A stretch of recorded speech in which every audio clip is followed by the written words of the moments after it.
할렐루야. 8월 셋째 주일입니다. 저는 지난 휴가 기간에 기도원에 다녀올 수 있었습니다. 기도원에 가니까 안내책자가 있더라고요. 안내책자에 마음에 끌리는 글이 있었습니다. 허드슨 테일러의 글을 옮겨놨는데 그 내용을 보니까 연주자가 연주하기 전에 악기를 조율해야 된다는 겁니다. 악기를 얼마나 잘 조율하냐에 따라서 연주자는 연주할 때 자기의 악기의 소리를 잘 낼 수 있다는 겁니다. 이처럼 신앙도 이와 다르지 않다는 겁니다. 이 허드슨 테일러는 하루를 시작하기 전에 항상 말씀과 기도로 자기의 삶을 조율한다는 겁니다. 말씀과 기도로 자기의 삶을 조율하기 때문에 하루의 삶을 하나님의 뜻대로 살아갈 수 있다는 것입니다.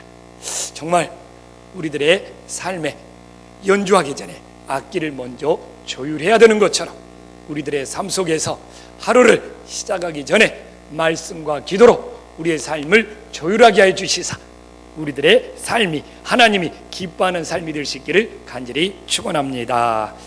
사실 오늘 본문은 예수님이 중풍병자를 고친 사건입니다. 사실 중풍병자를 치유하면서 논쟁이 서기관들과 일어났습니다. 어느 것이 더 쉽겠느냐.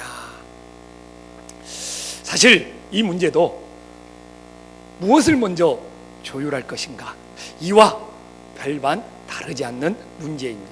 그래서 오늘 하나님이 주시는 말씀을 우리들의 삶에 적용하여 항상 우리들이 먼저 무엇을 조율하여 하나님을 기쁘시게 하는 삶이 될지 깨닫고 은혜 받을 수 있는 소중한 시간이 되기를 간절히 축원합니다. 옆 사람 인사 한번 나눌까요? 말씀과 기도로 매일매일 먼저 조율합시다.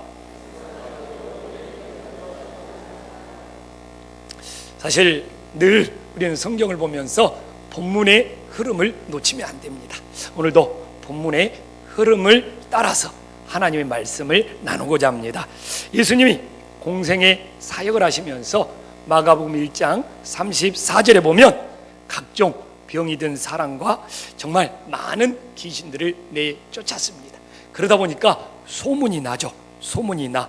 그래서 너무나 소문이 나다 보니까 마가복음 1장 45절에 보면 이제 동네에 드러내놓고 정말 다닐 수가 없고 오히려 사람들이 없는 한적한 곳에 머무를 지경이 되었습니다.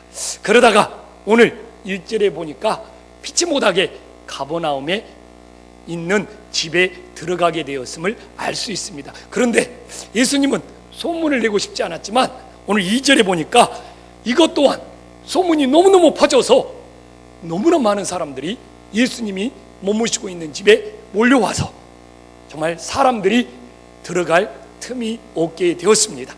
정말 교황이 방문해서 사람들이 너무 운집해가지고 정말 비집고 들어갈 수 없는 것처럼요. 그런데 오늘 네 사람이 중풍병자를 메고 예수님께로 오고자 했는데 뭐 보는 대로 사람들이 너무 많이 모여 있으니까 들어갈 수가 없어서 4절에 보니까 이 네 사람이 예수님이 계신 그 지붕을 뜯어서 이 중풍병자를 달아내리는 사건이 나오고 있습니다. 그래서 예수님이 오늘 5절에 보니까 이 네 사람을 보고 참 그들의 믿음을 보았다고 말씀하고 있습니다. 그래서 우리는 이 지점에서 예수님께서 왜 이 네 사람의 믿음을 보셨는지 우리가 그 의미를 깨닫고 우리들의 삶 속에 적용할 수 있기를 간절히 축원합니다. 정말 오늘 이 네 사람은 이 한 사람의 중풍병자를 옮기면서 뭡니까?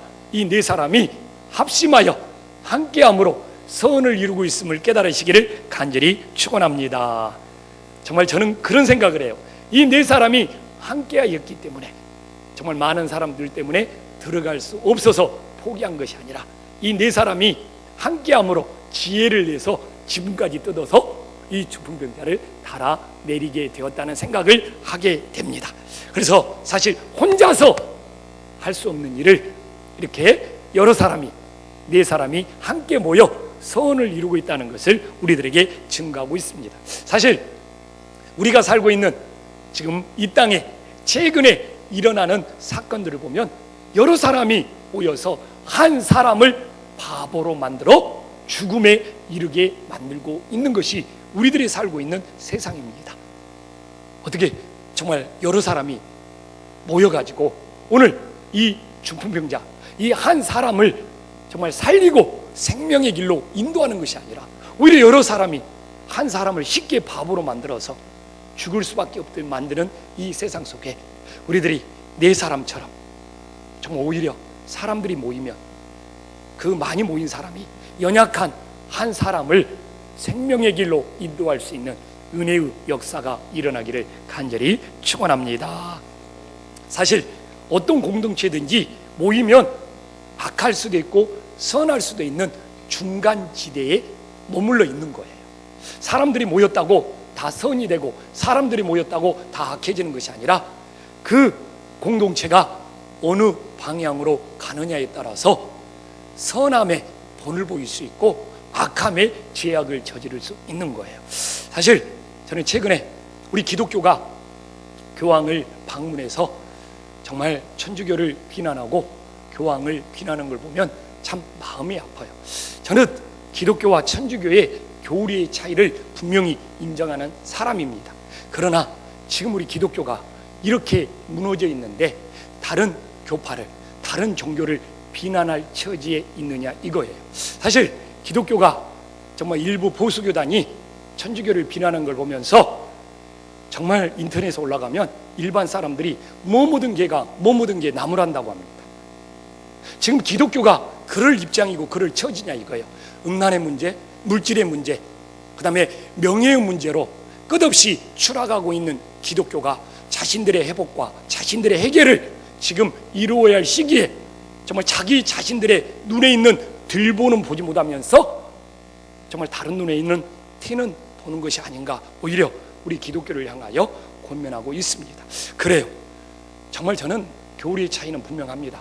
그렇다고 정말 우리 기독교가 믿음의 본을 보이는 그런 회복감이 없이 비난만 하고 있다면 오히려 역풍을 맞을 수 있다고 생각을 합니다. 그래서 오늘 정말 이 네 사람이 보여준 것처럼 우리가 지금 우리 기독교가 이렇게 추락하고 있는 우리 기독교가 다른 뭐 교파나 종교를 비난하고 그럴 입장이 아니에요. 우리들이 먼저 오늘 네 사람처럼 우리 믿음의 공동체가 이렇게 하나님의 성도들이 모여 세상을 향하여 믿음의 본을 보여서 선을 이룰 수 있는 하나님의 역사가 일어나기를 주님의 이름으로 간절히 축원합니다. 오늘 이 네 사람을 봐보십시오. 이 네 사람은 이타적인 사랑을 보여주고 있습니다. 네 사람이 자신을 위해서 예수님을 찾아온 것이 아니에요. 중풍병자를 위해서 예수님을 찾아왔습니다. 참 이것이 어려운 문제죠. 여기 이 예수님 주변에 많은 사람들이 모였는데 다른 사람을 위해서 예수님을 찾아온 사람들이 얼마나 되었겠습니까? 오늘도 우리가 하나님 앞에 나와서 예배를 드리고 있지만 내 자신의 문제가 아닌 다른 사람을 위해서 예수님 앞에 찾아와서 기도하고 예배드린다. 사실 쉽지가 않는 일임을 알 수 있습니다. 그러나 이 네 사람은 자신들보다 뭐예요? 중풍병자를 더 긍휼히 여긴 거예요. 중풍병자를 더 불쌍히 여긴 거예요. 이것이 바로 이타적인 사랑이죠. 사실 이 네 사람은 모든 면에서 달랐습니다. 사실 뭐 신체 조건이 똑같겠습니까? 걸음걸이가 똑같겠습니까? 매는 방법이 똑같겠습니까? 그렇기 때문에 우리가 알다시피 지금 이 중풍병자를 들러맨 침상은 도포자락 같은 침상입니다. 낮에는 접을 수 있고 밤에는 펼쳐서 살아가는 이 도포자락 같은 침상을 서로 키가 다르고 걸음걸이가 다르고 매는 방법이 다르면 정말 이건 좌충우돌할 수밖에 없어요. 매기가 참 곤욕스럽습니다. 저도 뭐 여러 사람이 함께 들짐을 매보면 키 큰 사람이 얼마나 손해를 보고 정말 걸음걸이가 맞지 아니하면 엇박자가 생기고 막 짜증이 나요. 그런데 사실 이 네 사람이 이 사랑의 섬김, 그들이 중풍병자를 향한 사랑의 섬김 때문에 서로 다른 것이 조율이 되고 조화를 이루고 있음을 깨달으시기를 간절히 축원합니다. 사실 우리가 무슨 일을 할 때 사랑의 목적이 없으면, 사랑으로 섬기지 아니하면 서로 다른 것이 갈등이 되고 문제가 생기는 거예요. 그러나 오늘 이 네 사람처럼 신체 조건이 다르고 걸음걸이가 다르고 매는 방법이 다를지라도 우리가 사랑으로 섬기자. 그 사랑으로 섬기려는 것이 더 우선이 되고 큰 목적이 되었을 때는 서로 다른 것이 예수님을 향하여 하나로 조화를 이루고 조율을 이룰 수 있는 은혜의 역사가 일어남을 깨달으시기를 간절히 축원합니다. 그래서 우리 김포한식교회도 정말 여기 보면 다 서로 달라요. 옆 사람 한번 봐보십시오. 나하고 똑같이 생겼어요? 응? 달라도 왜 이렇게 달라집니까? 뒷사람 쳐다보십시오. 응? 자기하고 비슷하게 생겼습니까? 너무너무 달라요. 이렇게 우리들이 서로 다를지라도 예수님을 향한 사랑이 우선이 된다면 서로 다른 것이 아름답게 조화를 이루고 조율을 이루어서 주님께 영광 돌릴 수 있기를 주님 이름으로 간절히 축원합니다. 근데 우리가 봐도 이 네 사람 포기할 수 있었어요. 정말 사람이 운집에서 들어갈 수가 없었고, 그러나 지붕을 뜯어서 정말 도포자락처럼 된 침상을 달아서 내리고 있습니다. 이것이 뭡니까? 장애물을 극복하고 길을 내는 믿음인 것이죠. 사실 우리들은 말과 행동으로 예수님께 길을 내는 사람입니까? 우리가 길을 막아버리는 사람입니까? 오늘 네 사람처럼 예수님께로 더 갈 수 있도록 길을 내주는 믿음의 삶이 되어야죠. 그러나 우리들의 말, 우리들의 행동이 예수님께로 가는 길을 막아버리고 오히려 장애물이 될 때가 많이 있음을 알 수 있습니다. 사실 우리들이 주변 사람들이 예수님께로 더 가까이 갈 수 있도록 돌멩이 하나라도 넘어지지 않도록 치워줄 수 있는 그런 삶을 살 수 있다는 것이 얼마나 감사한 삶이고, 이런 사람들이 예수님께 길을 내는 삶 아닙니까? 제가 이야기하지만 이 프란시스코 교황을 보면서 제가 인정합니다. 교리의 차이 인정합니다. 그러나 교리가 다르다고 프란시스코 교황의 삶까지 비난을 받아야 합니까? 최근에 우리 김포에서도 그 한 교회 목사님이 체험연을 타느냐 에쿠스를 타느냐, 나는 가격이 얼마인지도 몰라요. 어제 제가 그래서 김한원 장로님한테 체험연 가격이 얼마고 에쿠스 가격이 얼마입니까? 제가 물어봤어요. 정말 체험연 탈 거냐 에쿠스 탈 거냐? 목사님이 나는 체험연 타고 있는데 이제 에쿠스로 바꿔줬으면 좋겠다. 그래서 교회가 에쿠스파 체험연파로 갈라졌어요. 그래서 교인이 정말 절반이 교회를 떠났습니다. 이런 우리 기독교가 누구를 비난하고 있다? 정말 프란시스코 교황이 와서 여러분 더 작은 차를 타고 싶은데 소울을 타고 다녔다는 것이 교리가 다르다고 그것까지 우리들이 비난하고 그것까지 우리들이 잘못됐다고 하면 우리는 속 좁은 사람이고 사돈이 논 샀다고 배 아픈 꼴밖에 더 됩니까? 이 땅에 정말 목사님들이 그렇게 살 수 있느냐 이거예요.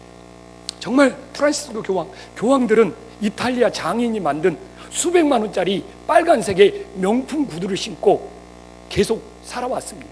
그러나 프란시스코 교황은 시장에서 서민들이 신는 그 구두를 사다가 떨어질 때까지 신는 모습까지도 우리들이 비난해야 되냐 이거예요.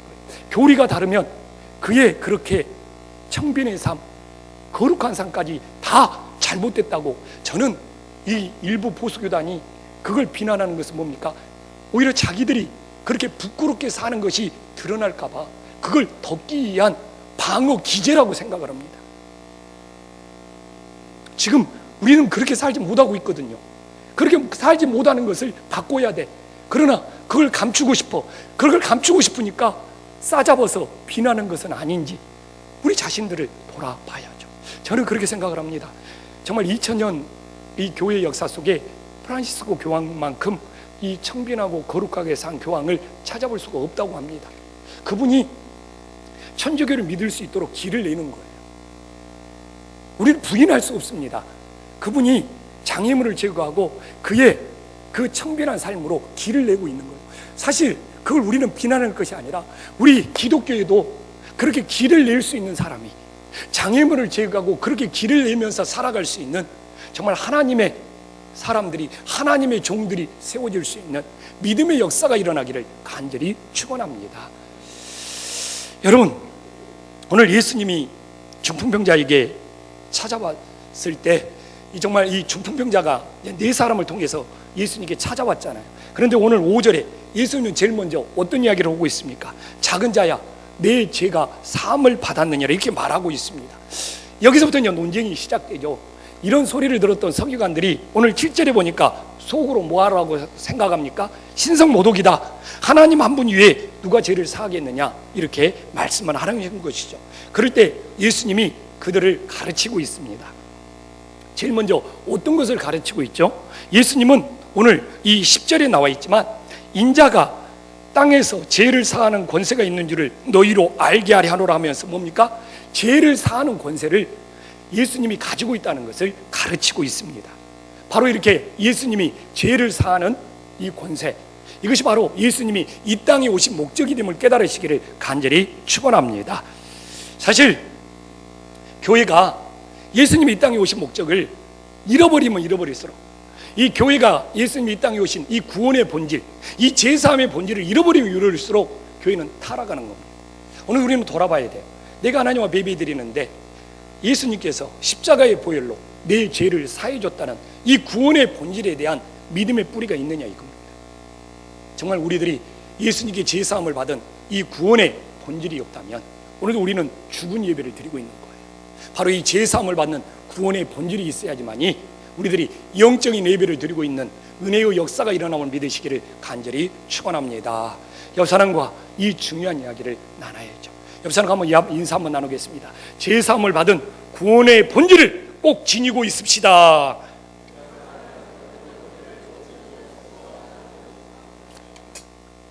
또한 예수님은 오늘 무엇을 가르치고 있습니까? 본인이 하나님과 동등되다는 겁니다. 오늘 7절에 서기관들이 이야기를 하고 있잖아요. 오직 하나님 한 분 외에 누가 능히 죄를 사겠느냐. 틀린 이야기가 아닙니다. 맞는 이야기예요. 근데 뭐가 문제입니까? 능히 죄를 사하는 권세를 하나님 한 분 외에 가질 수가 없어요. 정말 정답입니다. 그런데 서기관들의 실수는 뭡니까? 이 말씀을 누구에게로 연결 못 시키는 거예요? 예수님께로 연결을 못 시키는 겁니다. 예수님이 누구인 줄을 모르는 거예요. 그래서 우리도 신앙생활을 하면서 아무리 많은 말씀을 알고 있더라도 예수님이 누구인 줄을 모르고 하나님의 말씀을 예수님께로 연결시키지 못하면 우리들의 믿음은 무너져 내릴 수밖에 없는 것입니다. 사실 사도 바울은 예수님을 빌립보서 2장 6절에서 예수님을 소개를 하고 있죠. 빌립보서 2장 6절에 사도 바울은 예수님을 어떻게 소개하고 있습니까? 우리가 한 목소리로 다 함께 한번 읽어보겠습니다. 시작. 그는 근본 하나님의 본체이시나 하나님과 동등됨을 취할 것으로 여기지 아니하시오. 그는 하나님과 본체이셔요. 그는 하나님과 본체이십니다. 그러나 본인이 동등됨을 취할 것으로 여기지 아니하였어요. 그래서 우리가 하나님의 말씀을 볼 때 예수님이 누구인 줄 알고 하나님의 말씀을 예수님과 연결을 시켜야 됩니다. 그래야지 우리가 서기관들처럼 어리석은 우를 범하지 않는 거예요. 서기관들은 말씀은 알았지만 예수님이 누구인지를 모르고 예수님께로 하나님 말씀을 연결시키지 못함으로 그들은 어떤 제사함을 받는 구원의 믿음에 이르지 못했음을 우리들에게 알 수 있습니다. 그래서 우리는 모두 다 정말 예수님이 누구인 줄 알고 하나님의 말씀을 예수님께로 연결시켜서 제사함을 받는 구원의 믿음이 될 수 있기를 간절히 축원합니다. 그리고 오늘 제일 중요한 것이 뭡니까? 예수님은 병 고치는 것보다 더 중요한 것이 있다는 거예요. 사실 오늘 우리가 5절에 왜 중풍병자에게 작은 자야 이렇게 부르는 것에 대해서 궁금하지 않습니까? 왜 중풍병자에게 작은 자라고 부르고 있습니까? 옆 사람한테 한번 작은 자야 한번 불러보시랍니까? 한번 불러보세요. 작은 자야. 뭐 썩 기분이 안 좋으신 것 같네요. 근데 예수님께서 이렇게 작은 자라고 부르시는 이유가 있어요. 왜 그렇습니까? 지금 이 중풍병자가 제사함 없이 몸만 고치고 싶은 거예요. 지금 제사함에 대한 본인의 전혀 관심도 없이 그냥 내 몸만 고침받고 가고 싶다는 거예요. 이런 믿음을 무슨 믿음이라고 합니까? 현세적인 믿음이라고 합니다. 이 현세적인 믿음은 뭡니까? 제사함 없이 자신의 필요한 것만을 얻고자 하는 것이 현세적인 믿음인 것이죠. 그래서 교회가 이 현세적인 믿음이 강해지면 강해질수록 교회는 세상적이 되고 타락한다고 합니다. 사실 현세적인 믿음이 절대로 필요 없는 건 아니에요. 저도 현세적인 믿음이 필요합니다. 그러나 그 중심에 제사함을 받는 구원받는 믿음이 먼저 자리 잡고 그 다음에 현세적인 믿음이 있을 때 유익하지만 오늘 이 중풍병자처럼 구원받는 믿음은 없이 내 몸만 고쳐주시오 이렇게 현세적인 믿음만 있다면 이 믿음은 영원한 하나님 나라에 이룰 수 없다는 것을 우리들이 깨달으시기를 간절히 축원합니다. 그래서 많은 사람들이 오늘도 여러분들이 똑같아요. 옆 사람들이나 똑같아요. 이 구원받는 제사함을 통해서 구원받는 이 믿음의 문제가 없으면 늘 하나님 앞에 현실적인 문제를 해결해 달라고 그러죠. 그러다가 현실적인 문제가 해결이 안 되면 어때요? 교회를 떠납니다. 하나님을 떠납니다. 이건 틀림없는 사실이에요. 그렇기 때문에 우리들이 이 제사함을 받는 이 구원의 본질에 믿음의 뿌리가 있는 다음에 현세적인 문제를 하나님 앞에 구할 때 필요에 따라 공급해주는 은혜가 있음을 믿으시기를 간절히 축원합니다. 우리가 누가복음 17장 14절에 보면 이 10명의 문둥병자가 예수님을 통해서 치유를 받았어요. 그런데 우리가 누가복음 17장 15절 16절을 보면 그 중에 딱 한 명만 돌아와서 예수님께 감사를 합니다. 9명은 자기들의 몸만 고침받고 예수님께 돌아오지 않고 다 떠나버리는 것이죠. 그렇게 하자 오늘 누가복음 17장 19절에 이 다시 돌아온 이 한 사람만 구원받은 구원의 믿음이 되었다고 하는 겁니다. 9명은 어떻게 되었습니까? 현세적인 믿음으로 끝나버린 거예요. 얼마나 안타까워요. 그러나 이 한 사람만, 이 사마리아 한 사람만 다시 돌아와서 예수님께 감사의 고백을 함으로써 정말 병 고침의 현세적인 믿음뿐만 아니라 자기의 영혼이 구원받는 제사함을 받는 정말 본질적인 믿음이 되고 있음을 우리들에게 보여주고 있습니다. 그래서 우리들이 늘 하나님 앞에 먼저 제사함을 통하여 구원받는 이 믿음의 본질이 있는 다음에 하나님 앞에 우리들의 현세적인 것도 구할 수 있는 은혜의 역사가 일어나기를 간절히 축원합니다. 예수님은 서기관들이 속으로 생각하는 것을 오늘 8절에 보면 중심으로 다 아셨죠. 그리고 주님은 오늘 이 9절에서 어느 것이 더 쉽겠느냐 이 질문을 던지고 있습니다. 제일 중요한 말씀이죠. 우리 한 목소리 한번 읽어보겠습니다. 시작. 중풍병자에게 내 제사함을 받았느니라 하는 말과 일어나 내 상을 가지고 걸어가는 말 중에 어느 것이 어느 것이 더 쉽겠느냐. 사실 여러분 지금 이 서기관들은 예수님이 병 고치는 능력이 없다고 생각한 것이죠. 병 고치는 능력이 예수님에게 없다고 생각했을 때 눈에 보이는 병 고침보다 눈에 보이지 않는 제사함이 더 쉬운 거예요. 이것이 서기관들의 입장인 것이죠. 그러나 예수님은 오늘 말씀을 보니까 병 고칠 능력이 있었고 12절에 예수님이 말씀에 명령을 내리자 이 중풍병자가 자기가 누웠던 침상을 들고 일어나 걸어가 버렸습니다. 이처럼 예수님은 본인이 능력을 가지고 있었기 때문에 이 마음에 이 변화를 받는 것보다 눈에 보이는 병 고침이 더 쉬운 것이 되는 것이죠. 여러분 사실 오늘 옳고 그름의 문제는 아니에요. 제가 이야기하지만 입장의 차이입니다. 정말 서기관들은 예수님이 능력이 없다 생각하는 자신의 입장에서는 이 중풍병자를 일어나 걷게 만든 것보다 눈에 보이지 않게 말만 해도 되는 제사함이 쉬웠던 것이죠. 그래서 사실 어느 것이 더 쉽겠느냐? 입장의 차이죠. 근데 이 입장이 무서운 거예요. 우리는 자신의 입장에 따라 사물을 바라보는 관점이 생기는 거예요.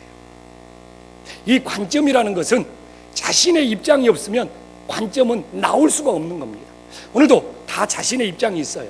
무슨 사건이 뻥 터집니다. 그러면 자신의 입장에 따라서 그 사건을 바라보는 관점이 생겨나는 것이죠. 그래서 나와 너는 왜 이렇게 관점이 달라? 이 문제가 아니고 뭡니까? 그 안에는 입장이, 그걸 이미 바라보는 입장이 다르다 보니까 다른 관점으로 볼 수밖에 없는 것이 되는 것이죠. 그렇기 때문에 우리가 사실 하나님의 관점으로 바라보자 잘 안 됩니다. 하나님의 관점으로 바라보자가 유행어가 되어 있잖아요. 근데 저는 이 하나님의 관점으로 바라보자 늘 이 이야기를 듣고 하면서 뭔가 2%가 부족하다, 뭔가 좀 빠져있는 느낌이 든다. 왜? 안 되거든요. 여러분 하나님의 관점으로 바라보자 잘 됩니까? 안 되거든요. 근데 그 안 되는 이유가 뭡니까? 자신의 입장에 갇혀있기 때문에 그렇습니다. 그렇기 때문에 우리가 자신의 입장에 갇혀있는 우리 자신을 살피지 않고 하나님 관점으로 바라보자, 하나님 관점으로 바라보자, 그렇게 하기는 해야 되겠는데 잘 안 돼. 왜? 자신의 입장에서 벗어나지 않는 사람이 하나님 관점으로 바라본다 억지를 부리고 있고 이건 부조화를 이루고 있는 것이죠. 왜? 입장에 따라 사물을 바라보는 관점이 생기는 건데 자신의 입장에서 하나님의 관점으로 바라보는 것은 불가능한 것이죠. 그런데 저는 지금의 우리들의 기독교 신앙이 다 그런 것 같아요. 그냥 자신의 입장은 그대로 있으면서 하나님의 관점으로 바라보겠다, 하나님의 관점으로 바라보겠다, 이것이 모순이고 이것이 안 되는 거예요. 그렇기 때문에 저는 하나님의 관점으로 바라봅시다, 이걸 외치기 전에 먼저 꼭 설명을 해줘야 된다, 이것이죠. 뭡니까? 자신의 입장에서 빠져나와야 돼요. 자신의 입장에서 벗어나와. 사실 자신의 입장에서 벗어나오면 모든 문제는 다 해결되게 돼 있습니다. 하나님의 관점으로 바라봅시다, 하나님의 관점으로 바라봅시다 해도 자신의 입장에서 못 빠져나오고 있으면 사실 어려운 거예요. 그러나 하나님의 관점으로 바라봅시다 말하지 않아도 내 입장에 갇혀 있는 데에서 빠져나옵시다. 그래서 내 입장에서 빠져나오다 보면 하나님의 관점으로 보는 눈이 생기는 것이죠. 오늘 말씀에서 자신의 입장에 갇혀 있는 두 부류가 나오잖아요. 먼저 중풍병자는 뭡니까? 자신의 침상에, 자신이 누워있는 침상에 갇혀 있죠.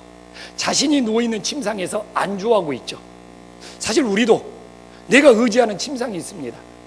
그냥 내가 습관적으로 살아가는 죄악의 침상이 있을 수 있고, 내가 늘 그냥 옛사람에 묶여있는 잘못된 습관들의 침상이 있을 수도 있죠. 근데 오늘 이 중풍병자가 계속 자신이 의지하는, 자신이 안주하는 이 참 침상에 갇혀 있으면 하나님의 관점은 보이지도 않고 하나님의 관점은 들어오지도 않는 거예요. 또한 오늘 6절에 보지만 서기관들은 어떤 입장에 갇혀 있어요? 속으로 자신의 생각에 갇혀 있는 거예요. 이 서기관들한테 하나님의 관점으로 바라봅시다, 절대로 못 바라봅니다. 속으로 생각하는 자신의 입장에서 빠져나와야지만이 하나님의 관점을 바라볼 수 있는 거예요. 우리들도 서기관처럼 자신의 생각 속에 갇혀 있다면 하나님의 말씀이 들리지 않습니다. 오늘도 설교를 들으면서 여러분의 자신의 입장이 강하고 뭔가 자신의 이 침상이라든지 자신의 생각이라든지 이것에 빠져 있으면 하나님의 말씀은 들리지 않아요. 소위의 소기의 경익기밖에 안 되는 것이죠. 이런 사람들에게 하나님의 관점으로 바라봅시다, 불가능한 거예요. 그래서 먼저 우리는 자신의 입장에서 빠져나옵시다. 근데 오늘 서기관들은 끝까지 자신의 생각에 갇혀있는 그 입장에서 못 빠져나왔어요. 그러나 이 중풍병자는 뭡니까? 자신의 침상에 정말 갇혀있는 그가 오늘 12절에 어떻게 됐습니까? 일어나 걸었잖아요. 뭡니까? 침상을 두고 일어나 걸었잖아요. 자신의 입장에서 빠져나온 겁니다. 그러니까 새 사람으로 변화된 것이죠. 그러니까 하나님의 관점으로 바라볼 수 있게 된 것이죠. 우리 옆 사람과 인사 한번 나눕시다. 정말 자신의 입장에서 먼저 빠져나옵시다.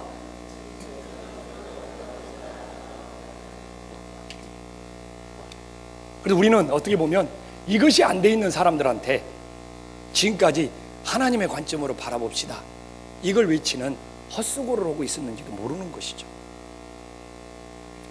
저도 지난주에 기도회원에 있으면서 정말 내가 이게 부모의 입장이 있잖아요. 이 부모의 입장과 자녀의 입장이 있잖아요. 돌아봤어요. 내가 아버지로서 너무 아버지 입장에 갇혀 있는 것은 아닌지, 정말 이 아버지가 아버지 입장에만 갇혀 있으면 자녀들하고 소통이 안 돼요. 또 하나 돌아봤습니다. 부부 사이에 내 아내와의 이 관계 속에서도 정말 기도원에서 기도하면서 내가 너무 내 남편의 입장에 갇혀 있는 것은 아닌지 정말 내 자신을 돌아보게 되었죠. 그리고 또한 하나님 앞에서도, 또한 성도들 앞에서도 너무 내가 목사의 입장에 갇혀 있지는 않는지, 하나님 앞에서 너무 내가 내 자신의 입장에 갇혀 있지는 않는지. 근데 이 자신의 입장에 갇혀 있는 사람들이 빠져나오기 싫을 때 어떻게 합니까? 핑계댑니다. 변명합니다. 아유, 하나님, 내가 이렇게 내 입장이 이래서 내가 기도도 못하고, 내 입장이 이래서 말씀 못 보고, 내 입장이 이래서 헌금 못하고, 내 입장이 이래서 봉사 못하고, 내 입장이 이래서 내가 이렇게 못하고 있습니다. 절대로 하나님 관점이 보이지가 않죠. 그래서 부모와 자녀 사이도 서로의 입장이 있습니다. 끝까지 자신의 입장에 갇혀 있으면 부모와 자녀가 소통이 안 되죠. 배우자도 서로 자신의 입장이 있습니다. 끝까지 자신의 입장을 고수하면 부부간의 소통이 안 되죠. 하나님 앞에서 성도들도 똑같습니다.